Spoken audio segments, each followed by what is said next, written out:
YS Jaganmohan Reddy AP మాజీ CM. మొన్నటి వరకు తాడేపల్లిలో ఉండేది ఆయన నివాసం. ప్రస్తుతం ఆయన కేర్ ఆఫ్ అడ్రస్ మాత్రం బెంగళూరులోని యలహంక ప్యాలెస్. ఎస్, ఆయన ఆ ప్యాలెస్ దాటి రావడం లేదు, ఎవరిని కలవడం లేదు. ఇంతకీ ఆయన అక్కడ ఏం చేస్తున్నారు? భవిష్యత్ ప్రణాళికలు రచిస్తున్నారా, లేక ఓటమిని డైజెస్ట్ చేసుకునేందుకు ప్రయత్నిస్తున్నారా? వై నాట్ 175 అని అడుగుతా ఉన్నాను నేను. మరి వై నాట్ 175 అని అడుగుతా ఉన్నాను. వై నాట్ 175 అన్నప్పుడు జగన్ వై నాట్ 175 అని అడుగుతా ఉన్నాడు. 151 ఎక్కువ అన్నప్పుడు వై నాట్ 175 అడుగుతా ఉన్నాడు అని చెప్పి మన గురించి గిట్టని వాళ్ళు అనొచ్చు. కానీ నేను ఒక్కటే చెప్తా ఉన్నా, ప్రతి గ్రామంలోనూ కనిపిస్తా ఉంది మార్పు, ప్రతి ఇంట్లోనూ కనిపిస్తా ఉంది మార్పు, ప్రతి నియోజకవర్గంలోనూ కనిపిస్తా ఉంది మార్పు. మరి ఇది ప్రతి ఇంట్లోనూ, ప్రతి గ్రామంలోనూ, ప్రతి నియోజకవర్గంలోనూ కనిపించినప్పుడు వై నాట్ 175? ఒకప్పుడు అంటే ఏపీ ముఖ్యమంత్రి హోదాలో ఉన్నప్పుడు జగన్ చెప్పిన మాటలు ఇవి. 2019 ఎన్నికల్లో గెలిచినట్టు 151 సీట్లతో మనం సర్దుకుపోవద్దు. ఈసారి అంటే మొన్న జరిగినటువంటి ఎన్నికల్లో 175 సీట్లు సాధించాల్సిందే. దీనికోసం ఆయన అనేక మార్పులు చేర్పులు చేశారు. ఎమ్మెల్యేల నియోజకవర్గాలను మార్చేశారు, కొత్త వారిని చేర్చారు, పాత వారిని మార్చేశారు, పాత వారిని పక్కన పెట్టారు. చాలా లోయల్గా ఉన్న వాళ్ళకి టికెట్లు కూడా ఇవ్వలేదు. మరి ఇంత చేస్తే ఏం జరిగింది? ప్రజలు జగన్నే మార్చేశారు. 175 దేవుడు ఏకంగా 11కు పడిపోయిన సీట్ల సంఖ్య. జగన్ ఏం మాట్లాడారో ప్రజలు మర్చిపోయినా ఆయనకైతే గుర్తుండే ఉంటుంది కదా. నేను ఎక్స్పెక్ట్ చేసింది ఏంటి, జరిగింది ఏంటి అనే డైలమాలో ఉండిపోయారు జగన్. ఎవరో మోసం చేశారు, ఎవరో అన్యాయం చేశారు అని చెప్పి అనొచ్చు, కానీ ఆధారాలు లేవు.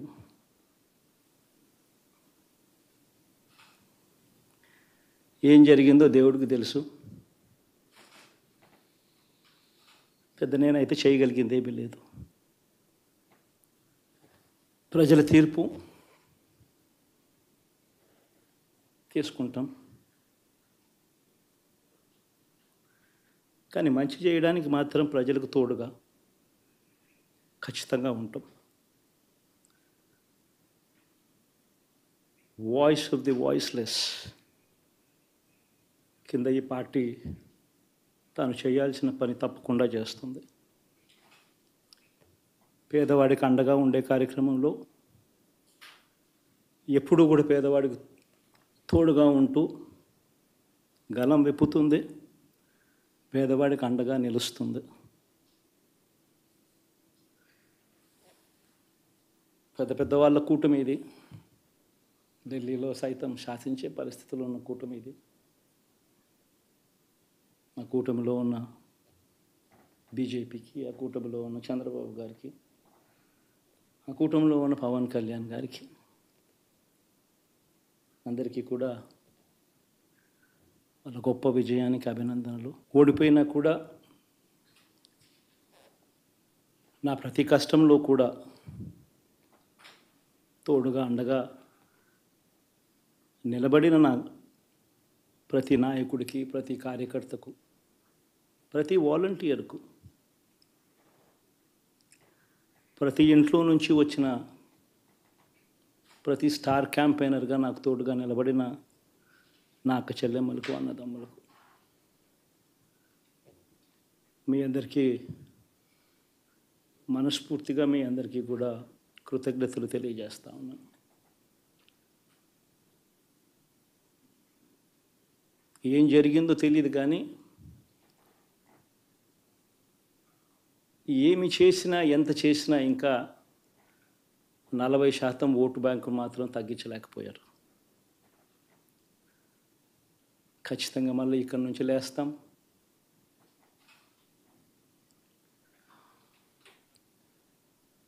మళ్ళీ ఇక్కడి నుంచి గుండె ధైర్యంతో నిలబడి మళ్ళీ లేస్తాం. ప్రతిపక్షంలో ఉండడం కొత్త కాదు, పోరాటాలు చేయడం అంతకన్నా కొత్త కాదు. నా రాజకీయ జీవితం అంతా కూడా ప్రతిపక్షంలోనే గడిపా, ఈ 5 సంవత్సరాలు తప్ప. పోరాటాలే చేశా. రాజకీయ జీవితంలో ఎవడు చూడని కష్టాలు కూడా అనుభవించా.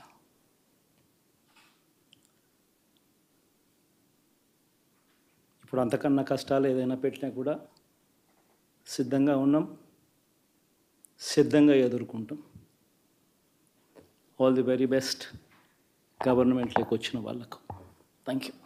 అసలు ఏం జరిగింది, ఎలా జరిగింది, ఎందుకు జరిగింది అన్ని ప్రశ్నలే, కానీ సమాధానాలు లేవు జగన్ దగ్గర. అందుకే తాడేపల్లి నుంచి మకాం ఫస్ట్ పులివెందులకు షిఫ్ట్ అయింది. ఆ తర్వాత అట్నుంచి అంటే బెంగళూరుకి వెళ్ళిపోయారు. నిజానికి మొదట అందరూ అనుకున్నది ఏంటంటే జగన్పై ఇక్కడైతే నిఘా ఉంటుంది, అదే బెంగళూరులో అయితే ఎలాంటి ఇబ్బందులు ఉండవు, అక్కడే జగన్ కీలక నేతలతో కలిసి వ్యూహాలు రచిస్తారని అంతా ఊహించారు. బట్ అక్కడ ఇది కూడా జరగడం లేదు. జగన్తో నేతలు కూడా భేటీ అవ్వడం లేదు. సో వ్యూహరచన ఏమీ జరగడం లేదు. మరి బెంగళూరులోని యలహంక ప్యాలెస్లో జగన్ ఏం చేస్తున్నారు? జగన్ బెంగళూరుకు వెళ్ళడానికి 2 కారణాలు ఉండాలి. ఒకటి, ఓటమి తర్వాత ఎవరికి ముఖం చూపించుకునే పరిస్థితి లేకపోవడం.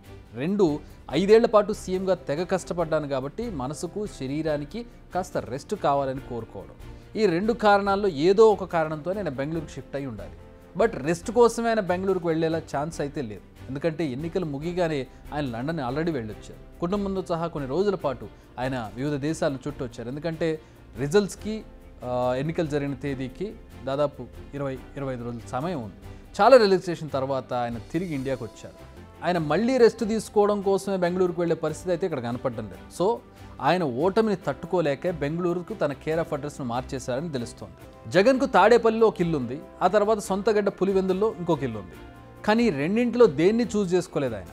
తాడేపల్లి అనేది అమరావతిలో ఉన్న ప్రాంతం. అక్కడ జగన్ అంటే నచ్చేవారు మెచ్చేవారు ఎవరూ లేరు. పరదాలు కట్టుకుని మళ్ళీ ఆయన ఇంటికి వెళ్ళేవాడు. అధికారంలో ఉన్నప్పుడు తన ఇంటి పరిసరాల వైపు ఎవరిని రానివ్వలేదు. మొన్నటికి మొన్న 30 మంది ప్రైవేట్ సెక్యూరిటీ గార్డులను పెట్టుకుని ఆయన పహారా గాయించుకునే పరిస్థితి అక్కడ ఏర్పడింది.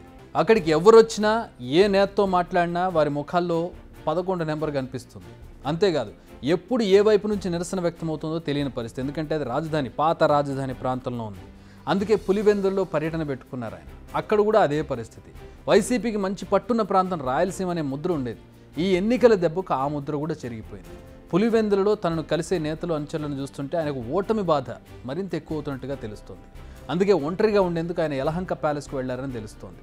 అక్కడైతేనే తన మనసుకు కాస్త ప్రశాంతత దొరుకుతుంది, అక్కడైతేనే ఎవరూ రారు, ప్రభుత్వం నిఘా ఉండదు, నిరసనల బాధ లేదు, పరామర్శల గోల లేదు. మొత్తానికి తన దారుణ ఓటమిని మర్చిపోయేందుకు ఆయనకు ఒక టైం దొరుకుతుంది. అసలు ఈ ఎన్నికలే జరగలేదు, ఆ ఎన్నికల్లో నేను పోటీ చేయలేదు, 11 సీట్లు రాలేదు అనే ఫీలింగ్ కోసమే జగన్ యలహంక ప్యాలెస్కు చేరినట్టుగా అర్థమవుతోంది. బిగ్ టీవీ అవుట్లుక్ కథనాలు నచ్చితే వెంటనే బిగ్ టీవీ ఛానల్ ను సబ్స్క్రైబ్ చేయండి.